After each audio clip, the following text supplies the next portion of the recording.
I started setting things down on my bed where my leg should be, you know, different charts and different things, and I'm thinking, this isn't right, you know, like I keep feeling like they're going to set something on my leg and my leg's injured, this is really going to hurt. But there's nothing, and I got to thinking, well, I guess my leg is gone. But I asked the doctor just to make sure, and he told me that they had to amputate my leg.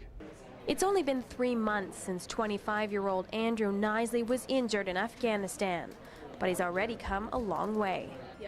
Initially it was hard just getting off the bed to a wheelchair, but you know, within a week that was easy, and everything's come very quickly since then.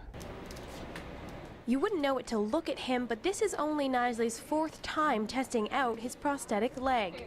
He lost his right leg from the hip down, which makes his prosthesis complicated. It's difficult because you have to get all 3 joints to work together. So there's a bit of a science, well, a lot of science to it actually. The technology is top of the line. There are only 12 other people in Canada that use this type of leg. Knisley is also working through severe damage to his right elbow and eardrum.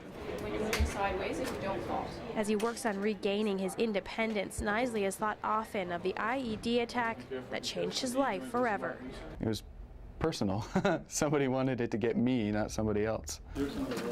It happened on a routine foot patrol like this one in a village called Bazari Panjway. There was 8 people that walked in front of me over the exact same ground, so it wasn't a pressure plate. It was most likely somebody far away watching us that was able to press the button, because they got it right when I was beside it. It was perfect timing. What do you remember? I remember everything, really. I remember being on the ground, face down, with this backpack that I had on up over my head, and I could see it there, and I'm going, geez, you know, this is pretty bad because that thing's wired tight to my back. And so I rolled over and I tried to get up, and that's when my friends were telling me to stay still. He lay there for 45 minutes before a helicopter evacuated him to Kandahar airfield. It was his comrades who performed life-saving first aid. Can you describe what those 45 minutes were like? The guys, when they walk by, you can see it in their face, you know, how serious it is, but I just figured, you know, I'm still awake, I'm looking at the sky, it's a peaceful day, I'm just going to relax as much as possible, because if I get myself worked up too much, then, you know, my heart rate's going to go up and going to bleed even more.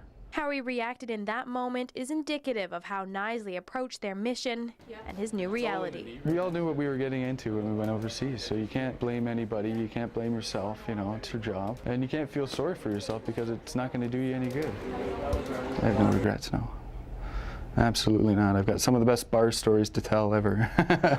Knisley still has quite a bit of work to do on his recovery, but once he's done at the hospital, he's hoping to return here to CFB Petawawa to get a job back at the battalion with his friends.